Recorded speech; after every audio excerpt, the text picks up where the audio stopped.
అవని ఒంటరిగా అటు ఇటు తిరుగుతూ తనలో తానే ఇలా అనుకుంటూ ఉంటుంది. నేను ఇంటి నుంచి బయటకు వెళ్ళి అక్షయ్‌ను కాపాడుకుందామంటే ఆ మాయకు అనుమానం వస్తుంది.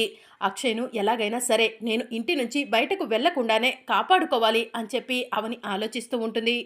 ఇక మరోవైపు వసంత, నిహారిక మాయను పెళ్లికూతురుగా రెడీ చేస్తూ ఉంటారు.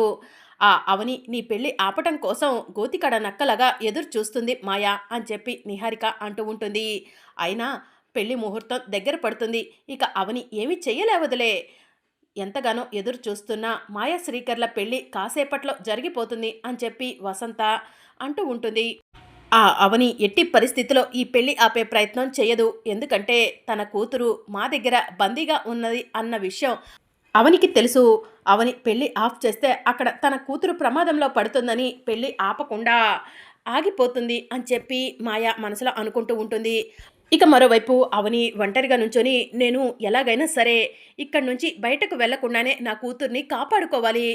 ఈ పల్లెటూరులో 90% మెంబర్స్ నాకు సపోర్ట్ చేస్తారు. వాళ్ళందరికీ నేను మెసేజ్ చేయాలి. నా కూతురు అక్షయ్‌ను కాపాడమని చెప్పాలి.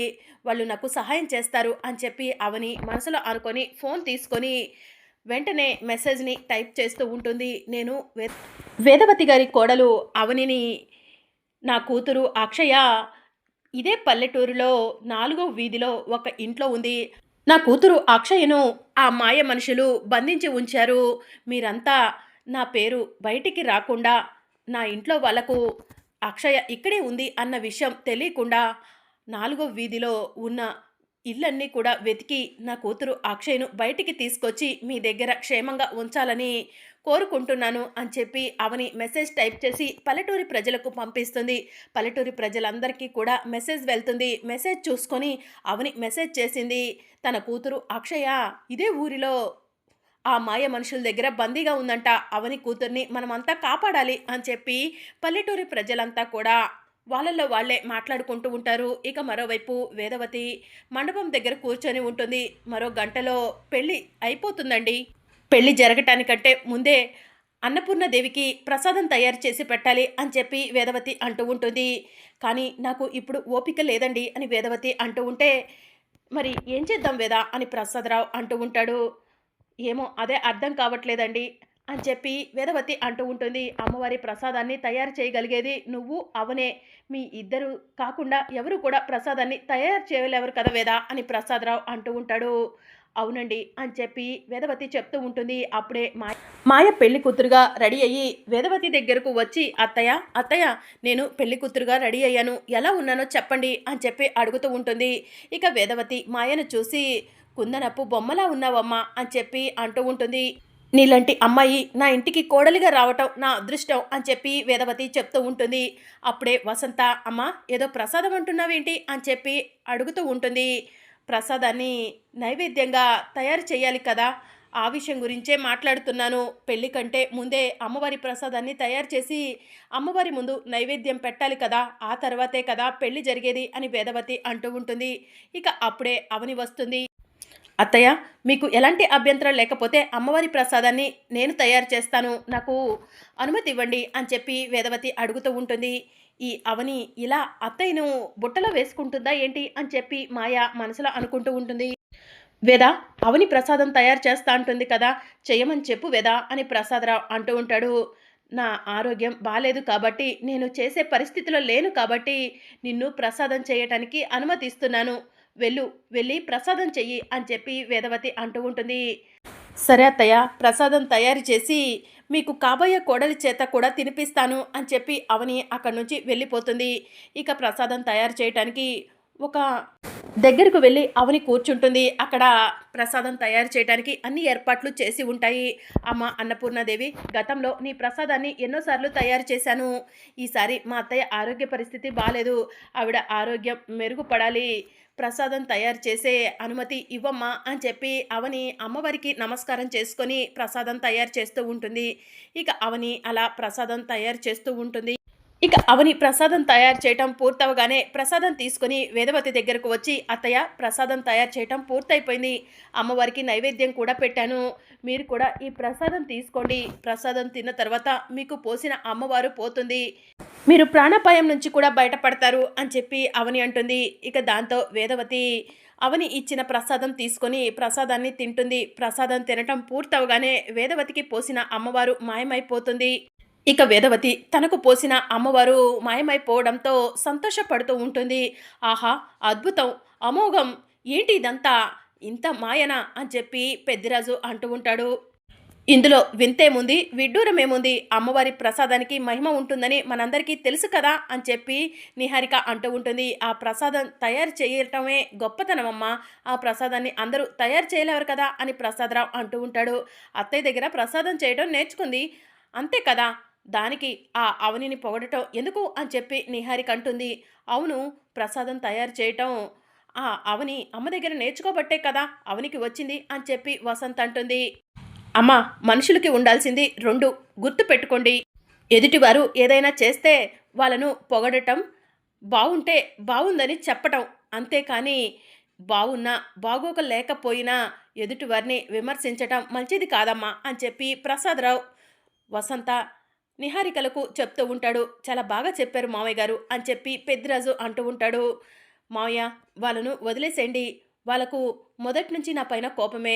అందుకే నేను ఏం చేసినా కూడా వాళ్ళకు నచ్చదు అని చెప్పి అవని అంటుంది. ఏది ఏమైనా సరే, నువ్వు చేసిన ప్రసాదం తినటం వల్లే నాకు పోసిన అమ్మవారు మాయమైపోయింది. నేను తప్పును తప్పే అంటాను, రైటుని రైటే అంటాను. నా ఒంటి మీద ఉన్న అమ్మవారు పోయింది. ప్రాణాపాయం నుంచి బయటపడ్డాను. ఈ సమయంలో నీకు ఏం కావాలో కోరుకో.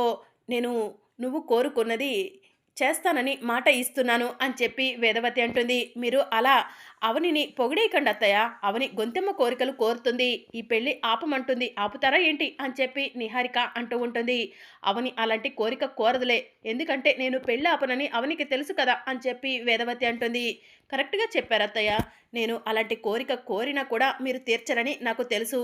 అందుకే నేను మరో కోరిక కోరతాను. అది తీరుస్తారా అని చెప్పి అవని అంటుంది. ఏంటది అని చెప్పి వేదవతి అడుగుతూ ఉంటుంది. పొరపాటున ఈ పెళ్లి ఆగిపోయిందే అనుకో అని అవని అంటూ ఉంటే, ఆగిపోదు అని చెప్పి వేదవతి అంటుంది. ఆగిపోయిందే అనుకో, అప్పుడు నాకు శ్రీకర్ బావకి పెళ్లి రోజు జరిపిస్తానని మాట ఇవ్వండి అని చెప్పి అవని అంటుంది. సరే, నీకు శ్రీకర్కి పెళ్లి ఆగిపోతే పెళ్లి రోజు జరిపిస్తానని మాట ఇస్తున్నాను అని చెప్పి వేదవతి అవనితో చెప్తూ ఉంటుంది. సరే అత్తయ్య, నాకు మాట ఇచ్చినందుకు థ్యాంక్స్. పదండి, మీకు కాబోయే కోడలి చేత ఈ ప్రసాదం తినిపిద్దాం అని చెప్పి అవని అంటుంది. సరే అని చెప్పి వేదవతి అంటుంది. వేద, ఇప్పటి వరకు నీ ఒంటి మీద అమ్మవారు పోసింది. వెళ్ళి స్నానం చేసి మంచి బట్టలు కట్టుకొనిరా. పెళ్లి ముహూర్తం కూడా దగ్గర పడుతుంది అని ప్రసాదరావు అంటూ ఉంటే, సరే అండి అని చెప్పి వేదవతి అంటుంది. ఇక మరోవైపు పల్లెటూరి ప్రజలంతా కూడా చెట్టు దగ్గర నుంచొని ఉంటారు. అవనమ్మ చాలా మంచిది. అవనమ్మ కడుపున పుట్టిన అక్షయమ్మను కుటుంబం అంతా కూడా వాళ్ళ రక్తం కాదని, వాళ్ళ వారసురాలు కాదని చెప్పి ఇంటి నుంచి బయటకు గెంటేశారు. కానీ మనమైతే అవనమ్మతో పాటు అక్షయమ్మ కూడా ఆ ఇంటి మనిషేనని నమ్ముతున్నాము. ఇప్పుడు అక్షయమ్మ ప్రమాదంలో ఉందని అవనమ్మ మనందరికీ మెసేజ్ చేసింది.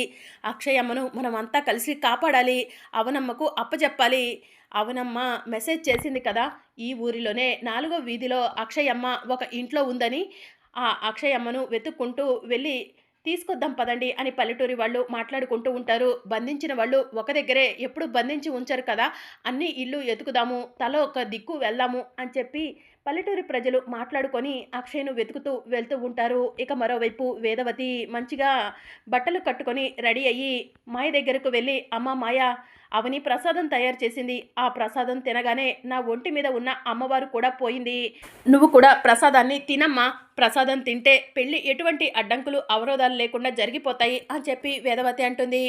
ఇక మాయ ఆలోచిస్తూ ఉంటుంది. దొరికేవే నాకు అని చెప్పి అవని మనసులో అనుకుంటూ ఉంటుంది. ఏంటమ్మా మాయ ఆలోచిస్తున్నావు, ప్రసాదం తిను అని వేదవతి అంటుంది. ఏమ్మా మాయ, ప్రసాదం తినటానికి ఇంతలా ఆలోచిస్తున్నావేంటి? ప్రసాదం తింటే ఏమవుతుంది అని చెప్పి ప్రసాదరావు అడుగుతూ ఉంటాడు.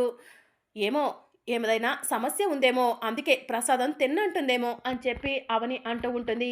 ఇక మాయ మాత్రం స్వామి చెప్పిన మాటలను గుర్తు చేసుకుంటూ ఉంటుంది. ఆ ప్రసాదం చాలా పవిత్రమైంది, దాన్ని తింటే నీలో ఉన్న శక్తులన్నీ కూడా పోతాయి అని స్వామి చెప్పిన మాటను గుర్తు చేసుకుంటుంది. మాయ, నీకే చెప్పేది, ప్రసాదం తీసుకో అని చెప్పి శ్రీకర్ అంటూ ఉంటాడు. మాయ మేడం, ప్రసాదం తీసుకోండి అని చెప్పి అవని అంటుంది. తినను అని చెప్పి మాయ గట్టిగా అరుస్తుంది. ఏంటి మాయ, అంత గట్టిగా అరిచావు అని శ్రీకర్ అంటూ ఉంటాడు. మామూలు గట్టిగా కాదు, కుక్క కరిస్తే ఎలా అరుస్తారో అలా అరిచింది అని చెప్పి పెద్దిరాజు చెప్తూ ఉంటాడు. ఏంటి మాయ, అలా గట్టిగా మాట్లాడుతున్నావు, పెళ్లికి ముందే అత్తయ్య గారిని ఎదిరించేస్తున్నావేంటి అని చెప్పి నిహారిక అంటూ ఉంటుంది. కొత్త కోడలు అందరికీ మించిందే, పెళ్లికి ముందే అత్తగారిని ఎదిరిస్తుంది అని చెప్పి పెద్దిరాజు అంటూ ఉంటాడు. మాయ, నీ ప్రవర్తన మాకు నచ్చట్లేదు, నువ్వు ప్రసాదం తింటేనే మిగిలిన కార్యక్రమాలు మొదలవుతాయి అని చెప్పి వేదవతి అంటుంది. నేను ప్రసాదం తినలేవను అని చెప్పి మాయ అంటుంది. ఎందుకు తినలేవు అని చెప్పి శ్రీకర్ నిలదీస్తూ ఉంటాడు. దానికి ఒక కారణం ఉంది అని చెప్పి మాయ అంటుంది. ఏంటా కారణం అని చెప్పి వేదవతి అడుగుతూ ఉంటుంది. నేను ప్రసాదం తినలేవను, ఎందుకంటే మీకు అమ్మవారు పోసింది కదా అత్తయ్య, మీకు అమ్మవారు పోసినప్పటి నుంచి నేను పచ్చి మంచినీళ్ళు కూడా తాగకుండా ఉపవాసం ఉన్నాను, అందుకే అమ్మవారు మీ ఒంటి మీద నుంచి పోయింది అని చెప్పి మాయ చెప్తూ ఉంటుంది. కావాలంటే 12 గంటల తర్వాత ప్రసాదాన్ని తింటాను, ఇప్పుడు మాత్రం ఎలాంటి ప్రసాదాన్ని కానీ మంచినీళ్ళను కానీ ముట్టుకోలేవను అని చెప్పి మాయ అందరి సమక్షంలో చెప్తూ ఉంటుంది. మాయ, నువ్వు నిజంగా నా కోడలుగా రావటం నా అదృష్టమమ్మా, నా గురించి ఇంతలా ఆలోచిస్తున్నావు అని వేదవతి అంటూ ఉంటుంది. అవును, నాకులాగానే మాయ కూడా మీ గురించి బాగా ఆలోచిస్తుంది అత్తయ్య అని నిహారిక అంటూ ఉంటే, నీకులాగా కాదు మనకులాగా అని చెప్పి వసంత అంటూ ఉంటుంది. ఎవరి డబ్బుకు వాళ్ళు కొట్టుకుంటున్నారు అని చెప్పి పెద్దిరాజు అంటూ ఉంటాడు. సరే సరే, మాయ ఎలాంటి పరిస్థితిలో ప్రసాదం తిన్నందో అర్థమైంది కదా, పదండి ఎవరి పనులు వాళ్ళు చూసుకుందాం అని చెప్పి వేదవతి అంటుంది. ఇక అందరూ కూడా అక్కడి నుంచి వెళ్ళిపోగానే, ఏ మాయా, ప్రసాదం తినకుండా తప్పించుకున్నావు, కానీ ఆ అమ్మవారి నుంచి నువ్వు చేస్తున్న తప్పుల నుంచి తప్పించుకోలేవు అని చెప్పి అవని అంటూ ఉంటుంది. నువ్వు ఏమి చేయలేవు అవని, నీ కూతురు నా చేతుల్లో ఉంది అని చెప్పి మాయ అంటూ ఉంటుంది. నా కూతురు నీ చేతుల్లో ఉంది కాబట్టే నేను ఇప్పుడు ఇలా ఉన్నాను, లేదంటే ఈ పాటికే నిన్ను నా అత్త చేత మెడపట్టి ఇంట్లో నుంచి బయటకు గెంటించేదాన్ని కూడా అని చెప్పి అవని మాయతో చెప్తూ ఉంటుంది. ఏది ఏమైతే ఏంటి, కాసేపట్లో నాకు శ్రీకర్కి పెళ్లి జరుగుతుంది, తాళి తీయటానికి సిద్ధంగా ఉండు అని చెప్పి మాయ అంటూ ఉంటుంది. నువ్వు ఎన్ని ప్రయత్నాలు చేసినా కూడా నా బావ చేత తాళి కట్టించుకోలేవు అని చెప్పి అవని అంటుంది. నువ్వు ఏమీ చేయలేవు అవని అని మాయ అంటూ ఉంటే, ఆనాడు ఆంజనేయుడు కూడా ఏమీ చేయలేవడని రావణాసురుడు అన్నాడు, కానీ ఆంజనేయుడు లంకను తగలబెట్టాడు, నేను కూడా అంతే అని చెప్పి అవని అంటూ ఉంటే, సరే మండపంలో చూసుకుందాం అని చెప్పి మాయ అక్కడి నుంచి వెళ్ళిపోతుంది. మరి అప్కమింగ్ ఎపిసోడ్లో ఏం జరగనుందో తెలుసుకోవాలనుకుంటున్నారా? అయితే ఛానల్ను సబ్స్క్రైబ్ చేసుకొని సపోర్ట్ చేయడం మర్చిపోకండి. Thank you for watching.